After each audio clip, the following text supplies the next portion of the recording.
So I just wrapped up talking about a few topics in the wide world of mixed martial arts. Between Ronda Rousey joining the WWE, the best super fight that has been put on in UFC history that will take place, hopefully, barring injury, between World Heavyweight Champion Stipe Miocic versus World Light Heavyweight Champion Daniel Cormier, July 7th, UFC 226 in Las Vegas, International Fight Week. Huge bombshell dropped. Both fighters will oppose each other in the Ultimate Fighter, as coaches.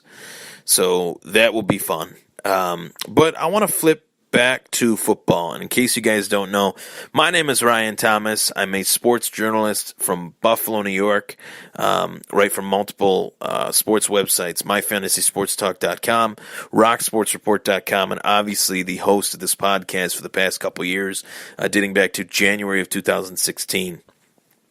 I have a Twitter account at Thomas Takeover. I also have a official Facebook page for the podcast, the Thomas Take Sports Podcast. I go live on there every once in a while. I like to interact with people. I like to show my face, let people know who I am.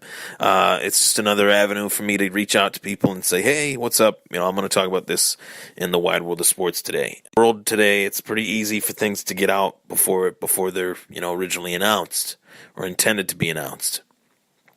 And it was leaked that Eric Wood would be out, for the entire, a career-ending injury, a neck injury. And when we hear it's a neck injury, it's obviously very serious. So he made the best choice for him. He made the best choice for his family. It's probably something that was very heartbreaking for him. And, it's obviously the end of a chapter of his life, which probably took up the majority of his life, dating back to when he was, 5, 6, 7 years old to being a 31-year-old man, being forced to, quote-unquote, retire. So we expect a press conference. We're waiting. 55 minutes later, Eric Wood comes out, and he reads a statement.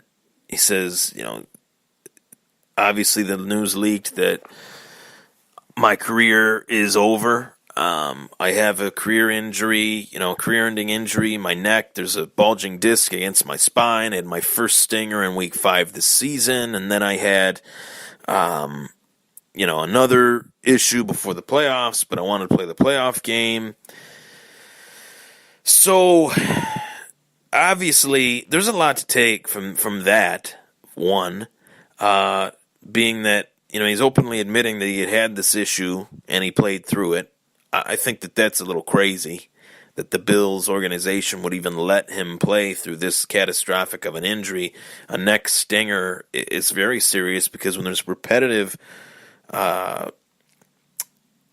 trauma to that area of your neck, it will cause a bulging disc against your spine, which could leave you paralyzed. So why did they let this guy play? I'll just start off with that. I know he's integral, he's an integral part of the team. He's a true leader, all that. I understand that. I understand that just as much as anybody. The guy's got a C on his jersey for a reason. That doesn't stand for anything else but captain. I get that. But if a guy has a stinger, that's not something that you order at Jim's Steakout. That's a serious injury. That's an injury that could leave you paralyzed if you mismanage it. And he played through it, and it got worse, and now his career is over. So I just want to throw that out there first. Second, if the Buffalo Bills announced that they're having a press conference as an organization, which they're an organization in the biggest nonprofit entity, quote, nonprofit entity in the world today in the National Football League, they're a branch within that shield. And they announced that they're having a press conference. If they say they're announcing that they're having a press conference at 3 o'clock, it better damn well be at 3 o'clock. Why did the press conference start late? 55 minutes late. I don't understand that. We've known the last few days that this press conference was going to take place at this particular time. Why did it take place 55 minutes late?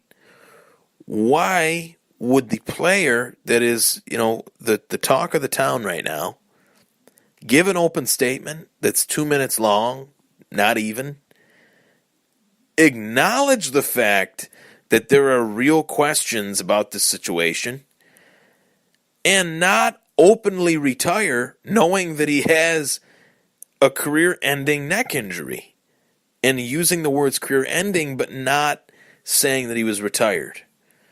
He's got this contract mess that was probably signed by Doug Whaley that says that he's got to stay on the Bills for X amount of months or whatever the heck the situation is. He's still on the team. He's still going to be on the roster, and he's going to have to contribute in some sort of capacity, as he alluded to. I get it. This is a frustrating situation for him. He probably thought he had 4 or 5 years left of his career, maybe 3 at least, and he doesn't. I get that. I get that the organization is probably frustrated too, that they're losing a leader. They're losing a guy that really embraced this city and playing for this team. He took pictures with Kyle Williams when the Bills made the playoffs finally, and he wanted to be a part of this team because this team is headed in the right direction. But you have to acknowledge reality. And for something that we heard that was leaked, and then the organization says, well, we're going to have a press conference on it, we didn't really learn a whole lot. I thought the point of a press conference was to learn something new. As writers and reporters and radio, whatever, ask questions to the athlete or to the coach or a representative, I should say, of the Buffalo Bills that is the subject matter that is presenting himself, we learn, the viewers, the listeners, as well as the people in attendance. And no questions were even taken. There was no point where the media, let's take some questions. Nothing.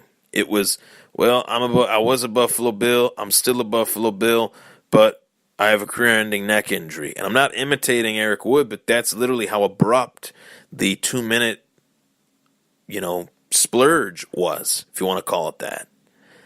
And I thought it was ridiculous. I laughed, actually. I laughed just in disgust at the fact that the Bills would not give answers to their fans that deserve answers for this situation. This guy has been a part of the team since 2009.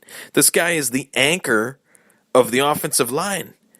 Do people not understand how important this situation is? I think this situation is actually being underplayed and undervalued. The center is one of the most important positions outside of the quarterback on offense. I would say it's the second most important position outside of the quarterback. The quarterback communicates with the entire offense to announce what is going on with the defense. He reads the defense, but the center does just as much communication as the quarterback, if not more, in terms of sight adjustments, things of that nature.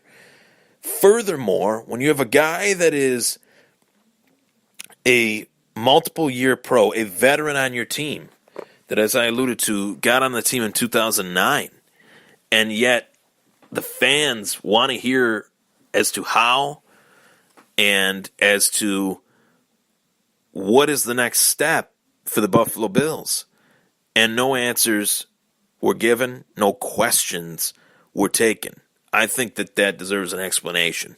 I'm sorry, but I really do. I think that deserves a bit of an explanation.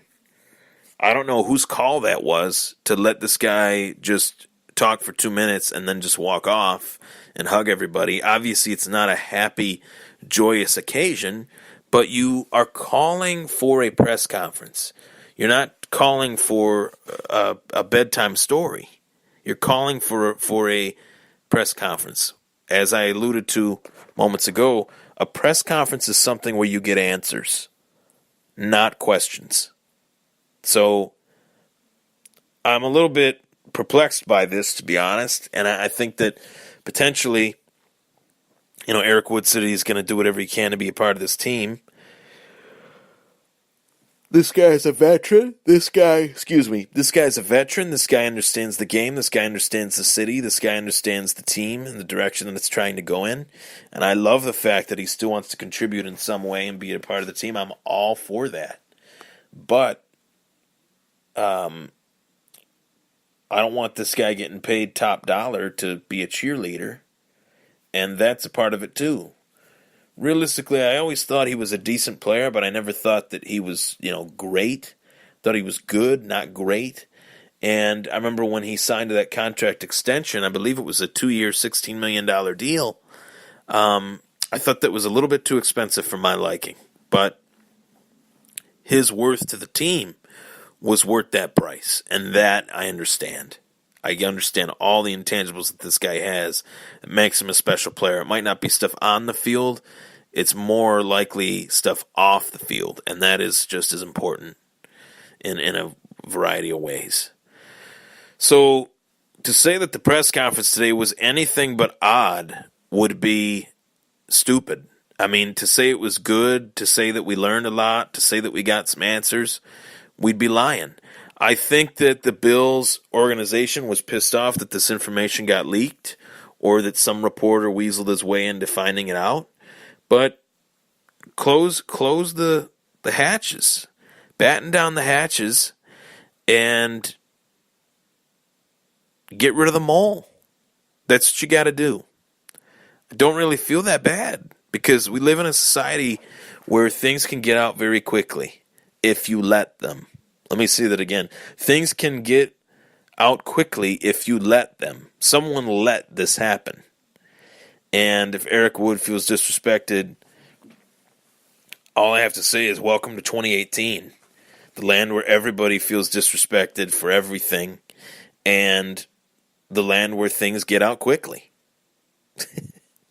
I'm Ryan Thomas. That was the Thomas Take. Eric Wood, the press conference was strange. I really hope to the Buffalo Bills, give us some more answers. Take care.